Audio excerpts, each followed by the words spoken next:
Hello everyone. तर आज आपण बघतोय बीटा फंक्शनचे टाईप 6चे एक्झाम्पल्स. तर टाईप 6मध्ये आपण अल्टरनेटिव्ह डेफिनेशन जी आहे बीटाची, जी आपण प्रॉपर्टीमध्ये बघितलेली आहे, ती डेफिनेशन आपण यूज करणार आहे. Beta of m n is equal to 0 to infinity x raise to m-1 divided by 1 + x raise to m+n. तर आता आयडेंटिफाय कसं करायचं की तुम्हाला ही डेफिनेशन वापरायची आहे, तर ते एक्झाम्पलवरती डिपेंड करतं. म्हणजे एक्झाम्पलमध्ये जर x raise to something divided by 1 + x raise to something असं असेल, तर त्या केसमध्ये तुम्हाला वापरायची आहे ही alternative definition for beta function. Okay, तर या टाईपचं एक एक्झाम्पल बघूयात आपण.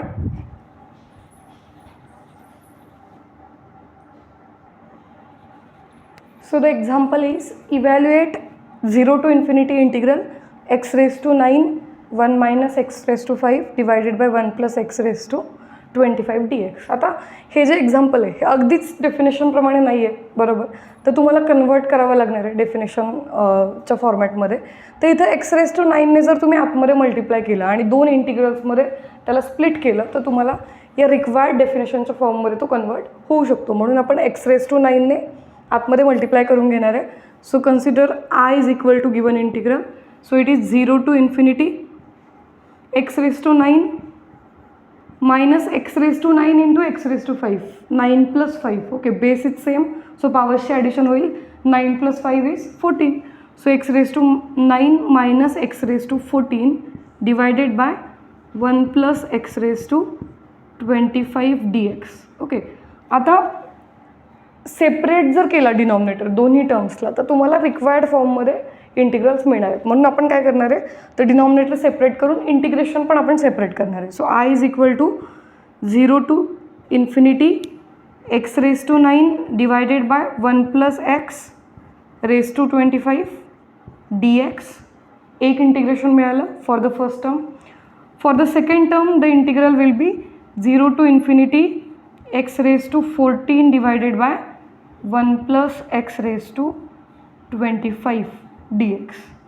ओके, आता हे डेफिनेशनच्या फॉर्मॅटमध्ये कन्वर्ट झालेलं आहे. Beta of m n is equal to integral x raise to m-1 divided by 1 + x raise to m+n. फक्त तुम्हाला काय करायचं आहे, तर पॉवर्स कम्पेअर करायचे. ठीक आहे, पॉवर्स कम्पेअर केल्या की तुम्हाला आन्सर मिळून जाईल.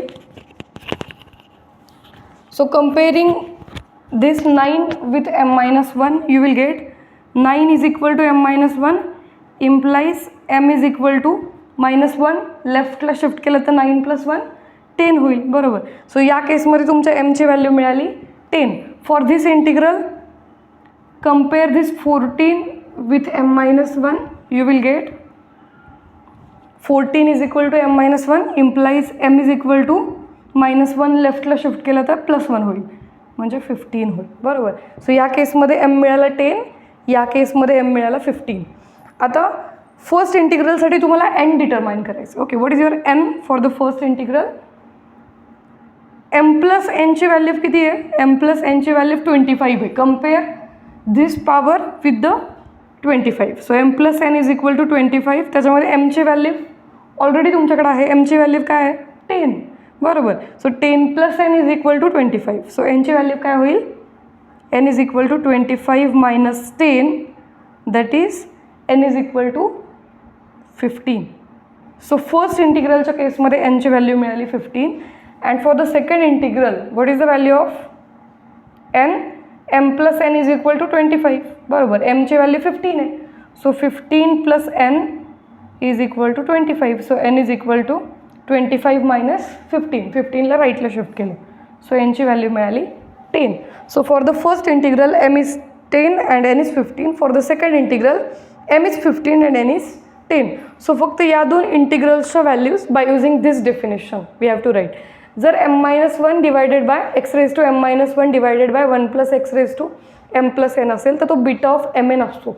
म्हणजे या केसमध्ये हे जे इंटिग्रल आहे ते बीटा ऑफ 10,15 आहे, बरोबर. आणि या केसमध्ये बीटा ऑफ 15,10 आहे, बरोबर. So you can write I is equal to beta of mn for the first case. m is 10, so 10, n is 15, okay, minus beta of, in this case m is 15, So 15 comma n is 10. Okay.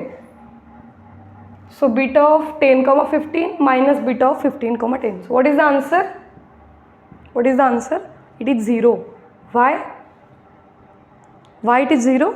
Because of the property of beta function. What is the property? Property of beta function tells us that for any two real numbers, positive real numbers m and n, beta of mn is same as beta of nm.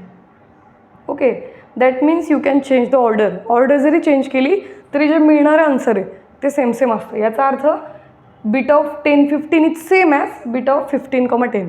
म्हणजे इथं तुम्ही 15 comma 10च्या ऐवजी 10 15 घेऊ शकता and 10 15 minus 10 15. Beta of 10 15 minus beta of 10 15 is 0. Okay, so the integral I is equal to 0. अजून एक example आहे, त्याचा आन्सर तुम्ही मला कमेंट सेक्शनमध्ये सांगायचं.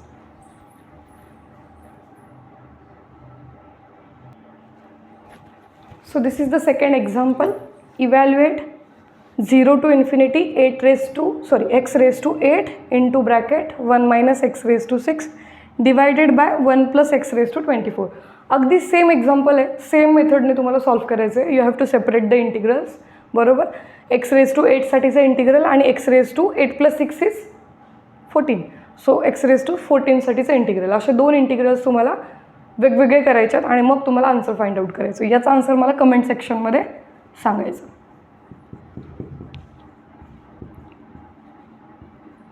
व्हिडिओ आवडला असेल तर नक्की लाईक करा, तुमच्या फ्रेंड्ससोबत शेअर करा आणि चॅनलला सबस्क्राईब केलं नसेल तर नक्की सबस्क्राईब करा. बेल आयकॉन प्रेस करा जेणेकरून नोटिफिकेशन्स जे आहेत लेटेस्ट अपलोडेड व्हिडिओचे ते तुम्हाला मिळतील.